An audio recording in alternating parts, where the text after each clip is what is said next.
What is your bad point? Come on, it's perfect second setup. Yeah, that is really perfect. Yeah, my bad point is Fnatic. I wanna. It's the fact that had to be the one he pulled of all the names you had to pull, man. Yeah, That's actually what he was setting up there as well. Go on then. It's quite literally. I'm frankly tired of being a Fnatic apologist. Okay. I've been a Fnatic apologist for a very long time. I have been on their bandwagon as far as their projects have gone since probably I would say. I mean, well, when they were at the top, it wasn't as fun to root for them. But then when they started to find themselves on a decline, I was like, how do they get back? And the last time we'd seen them at any point in the top 10 was when they were number 9, and that was when they had Fasher, Mezzy, Nikados, and Roy. Right. Alongside Crims. And I think that is telling in and of itself that was the last time that they had hit that same point, right? Because I've been saying to myself, this player might make the difference. Here is the clear issue that they can now address in their roster in the next change that they make. And they do it, but they backstep in another direction as they do it. And I don't really understand that very much. Because when you look at each one of the rosters they put together, in my personal opinion, at the time of making each move, they make sense. Right. The Afro move, that's a move that made sense to me. Getting Dexter into IGL as opposed to Mezzy, that was a move that made sense. Body in for the roster to call, that made sense. He was also fragging very, very well in his previous rosters, and it was provable at a higher level. Higher level than even Fnatic were playing at or expecting to play at that point. Dropped off the face of the earth. And now I look at this team and I see Matisse, a player with extremely explosive potential that has proven that he can shoot with quite literally anyone in a server at any given point that he's played up against to this point, right? I have no doubt in my mind, especially considering the fact that he's playing some of the most hard aggro roles that they have. You look at a player like BlameF and say what you will. Frankly, I think that there's a lot of good that can be pulled from him, and I also think that a lot of the criticisms are more than valid. But the one thing you can't say is that he doesn't shoot. Like, he just shoots. He can kill anybody. He's one of their best late-round players passively, and to a fault sometimes, but even still. And then you look at the fact that they have an in-game leader who's been given some flowers now, right? Like, he's been given some the little kicksand kind of magic where they're like, look at this guy at a major make a pretty deep run with a team that isn't really much of anything. In hindsight, maybe he was a pretty big piece to that, seeing as they haven't really done much of anything, but they also haven't really been given many chances. And then it comes down to the bottom line of this entire point is that I don't understand what Fnatic are incapable about figuring out with their offers. I frankly just don't. I don't know. I don't know what it is. Like I said, the Afro move, that made sense. The Naut move, that made sense. And every single time, it just flops. And now they're picking up an Academy player who has no bona fide results, no S-tier LAN appearances, mediocre showings against his own level of competition, and frankly is uninspiring as to now. So to wrap it all up, I guess it's just saying that I am tired of being a Fnatic apologist, and I don't know what the next move is that I can make believe other than just one op upgrade. A clear, direct, undisputable upgrade. That's all I can think of, really.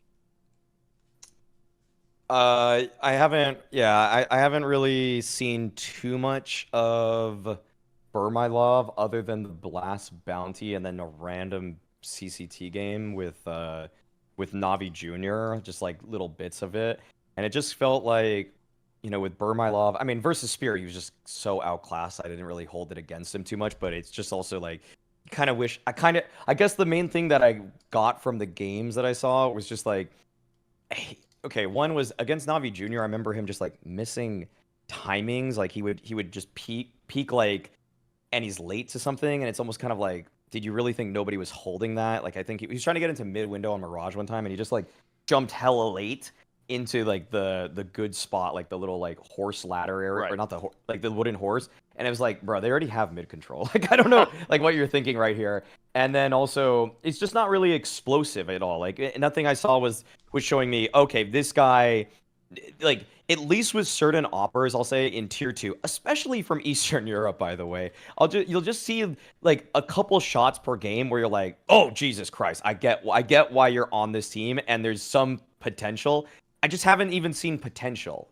And maybe I'm not watching every Burmylov game, and that's whatever. But it's just that the stats also fit this narrative that I just don't really. I'm not sure what they were really going with this move, and I feel like this is probably one of the rare misses, because I think with Fnatic, we talked to Ross R before on Snake and Banter. He was the guy that worked with Endpoint. He found a lot of gems. Yeah, dude. He found a lot of diamonds in the rough, and I think this is actually his only miss. Like it's a pretty hard miss on what he was looking for here.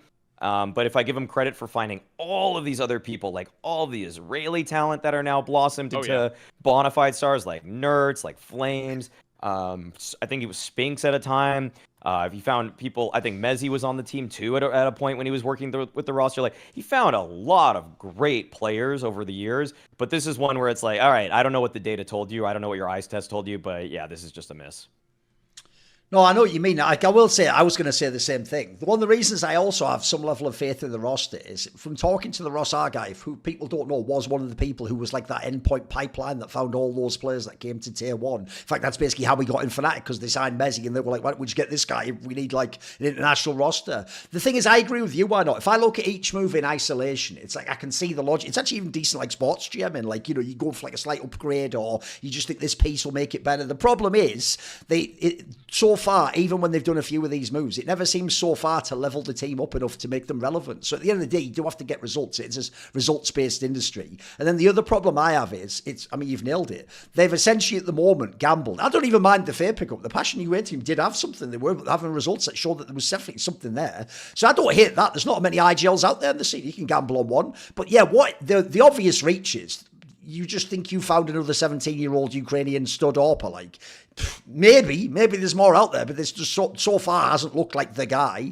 and it looks like a very cynical pickup at the moment. This is like not even a particularly famous player, so maybe it works out. But the problem with that one is, if you're a Fnatic fan, like you're saying, and you've been waiting years for it to get, of course, it's like an IP. No one wants to wait any longer. We want results now. We want to actually watch something in the game. Because here's what's sad: if you go and look at their squad, I agree with your rundown. If you go down, bear in mind the fair guy's job is just be IGL. Crims at this point is just be a veteran. That's like almost a joke role he has.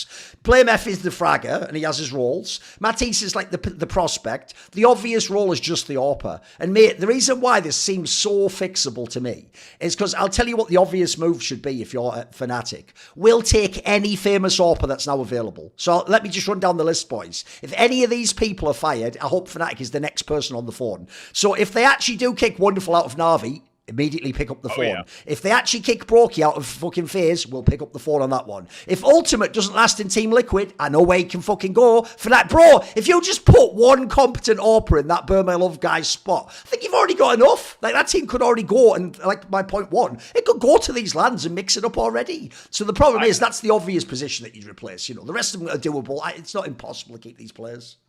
What do you guys think about this Waro 2K guy? Because I feel like personal issues is the it's thing a skilled player. Hates, but like, that guy, yeah, he's good. He's a skilled player. Fnatic wanted him at one other point. I heard. Right. It was like him and Searson that were names that were thrown out there. And I wasn't mad with what they ended up going with, but I know Waro just shoots. So. Because to me, the two things you got to do with this team is, one, if the Ross R guy really has proven like he's done that, then you want to obviously like keep his vision. But the real reason why I think you can't fuck around if you're Fnatic is because, bro, the second Blame F leaves this team, you've done an Unleash with Call. It's like that was your one window to make the team good, and then when that player leaves, you're not getting a replacement that's as good. Like right now, he is overqualified to be in your team, and he's good. So like you got to capitalize now. Because I actually don't think they're that far away. Why not? I think it's not a bad roster. Yeah, it's not bad. I agree. Yeah, I mean, I would take Waro in a heartbeat. Oh yeah, but you've almost got to at this point. You've got to gamble, right? You've got to do the move that just works. Yeah, and also, I mean, he was also an in-game leader at one point for a team that was winning maps at a major. So like, I have to rate that in some capacity. Even if he doesn't pick up the IGL role, he could probably be a nice vocal piece. So and he speaks Russian too. So I mean, him and Fear can chalk it up. Yeah. It'll probably help in like team talk discussions and everything. See more cool, funny, interesting clips based on topics from my content? Well, subscribe to this channel then, or, you know, be a pleb and don't.